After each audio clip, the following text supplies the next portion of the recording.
Lok Sabha election का वक्त है, ऐसे में वोट मांगना भी बहुत बड़ी चुनौती है। बीजेपी दमखम के साथ एनडीए 400 पार का नारा दे रही है और सबसे ज्यादा कॉन्फिडेंट जो है वो यूपी में है। 80 की 80 सीटें जीतने का दावा है। ऐसे में प्रयागराज से बीजेपी प्रत्याशी नीरज त्रिपाठी हमारे साथ जुड़ गए हैं। केसरीनाथ त्रिपाठी के बेटे हैं और जिस तरीके की अभी तक की छवि केसरीनाथ त्रिपाठी की देखी गई, पार्टी के तौर पर, एक नेता के तौर पर, एक इंसान के तौर पर, वो वहां के लोग जानते भी हैं, पहचानते भी हैं और इसीलिए नीरज त्रिपाठी को उसी तरीके से सपोर्ट मिले ये उम्मीद की जा रही है। नीरज जी, बहुत स्वागत आपका इंडिया न्यूज पर और बहुत शुभकामनाएं भी। आप बीजेपी की तरफ से कैंडिडेट हैं, क्या तैयारी जीत की है, किस तरीके से लोगों के बीच पहुंच रहे हैं?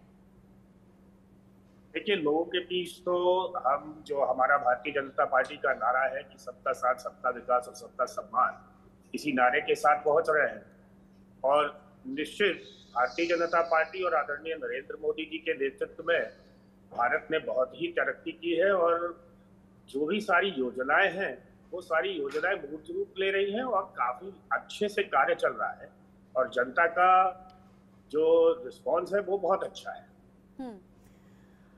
जिस तरीके से बीजेपी कह रही है, एनडीए कह रही है कि यूपी में 80 की 80 सीटें हम जीतेंगे, आप अपनी जीत को लेकर कितने आश्वस्त हैं? आपके पिता एक कुशल राजनेता रहे, बड़े अधिवक्ता रहे, कवि रहे, ढेरों गुण उसमें हैं, उनमें है, व्यवहार कुशल वो रहे, लोगों के बीच जाते थे तो एक अलग ही छवि के साथ जाते थे।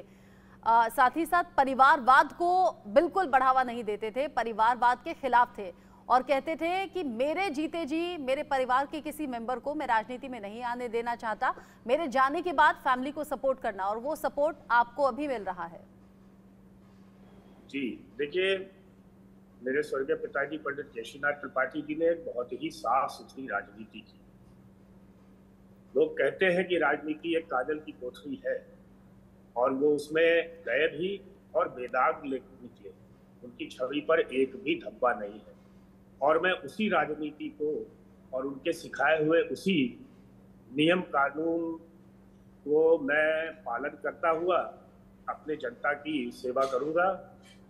जहां तक जनता के समर्थन की और जनता के विश्वास की बात है, तो मैं जहां भी जा रहा हूं अपार समर्थन मिल रहा है और उसका कारण एक है कि भारतीय जनता पार्टी और आदरणीय नरेंद्र योगी जी ने जो प्रदेश के लिए, जो देश के लिए किया है, वो किसी से अछूता नहीं है और जनता इसको मानती है कि असली विकास का कार्य 2014 के बाद ही हुआ है देश में।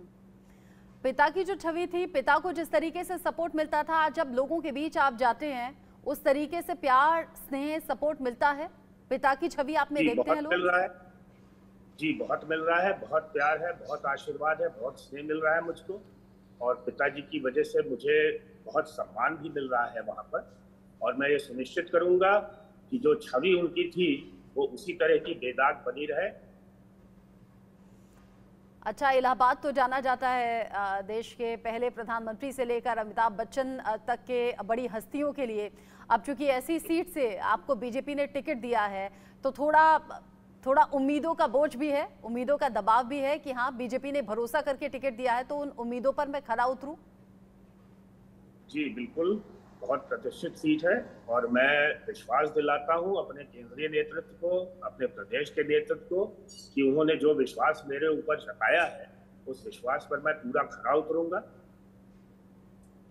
क्या मुद्दे हैं, अगर आप लोगों के बीच जाते हैं, प्रयागराज की जनता क्या चाहती है जो अब तक नहीं मिला है? देखिए, जिस क्षेत्र में मैं चुनाव लड़ रहा हूँ, इलाहाबाद लोकसभा 52 क्षेत्र, वैसे तो जितनी भी योजनाएं हैं वो वहां मूर्त रूप ले रही हैं, ले चुकी हैं।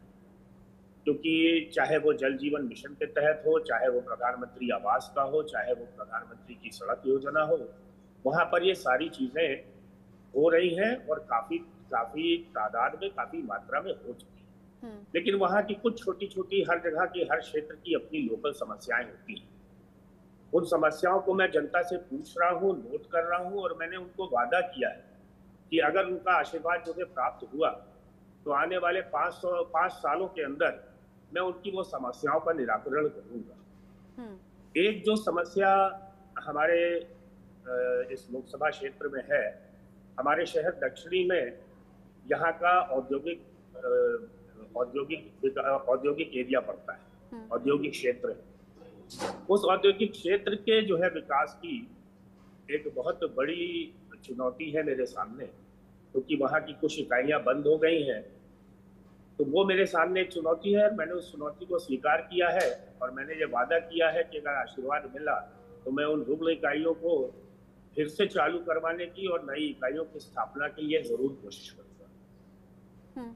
अच्छा, ये बताइए, चूंकि आपके पिता स्वर्गीय केसरीनाथ त्रिपाठी जी, जिन्होंने परिवारवाद के खिलाफ वो रहे, उनकी सोच रही, अब जब कुछ पार्टियां परिवारवाद को बढ़ावा देती हैं या उनकी पार्टी में परिवारवाद झलकता है, आपको लगता है इससे नुकसान होता है और बीजेपी इसी का फायदा ले जाएगी काम के साथ साथ? देखिए, मानी बात है, परिवारवाद का हमेशा नुकसान होता है। अब आप अभी देख लीजिए, जितना मैंने अखबारों में पढ़ा, जितनी मुझे जानकारी है कि इस इंडी गठबंधन में समाजवादी पार्टी को शायद 65 सीटों का कोटा मिला है और परिवारवाद की हद ये है कि उन 65 सीटों में 5 सीटें सिर्फ उन्होंने यादवों को दी है और वो सारे के सारे उनके ही परिवार के लोग।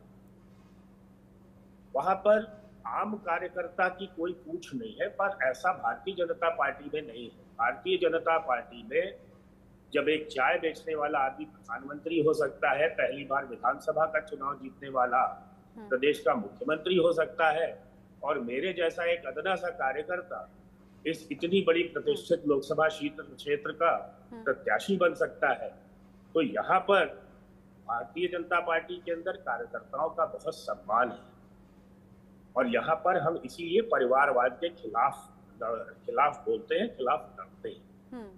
आप कहीं भी इंडी गठबंधन को उठाकर देखिएगा तो परिवारवाद का ही बोलबाला है। आप कह रहे हैं गठबंधन को नुकसान होगा। मेरा आखिरी सवाल, जैसा कि एनडीए बीजेपी दावा कर रही है कि यूपी की 80 की 80 सीटें जीतेंगे और देश भर में 400 पार हम जाएंगे, आपको भी ऐसा लग रहा है? क्या उतने ही कॉन्फिडेंट आप हैं? जी 100% हम 80 की 80 सीट जीतेंगे और 400 के पार। मैं तो ये कहता हूँ कि जो स्थिति है, जैसी जो है हर जगह से सूचनाएं मिल रही हैं, मेरा अंदाजा है कि हम 450 के पार जाएंगे। ठीक है, बहुत शुभकामनाएं नीरज त्रिपाठी जी आपको। आप जिस कॉन्फिडेंट के साथ कह रहे हैं, किस कॉन्फिडेंस के साथ कह रहे हैं, वो कॉन्फिडेंस बरकरार रहे। जनता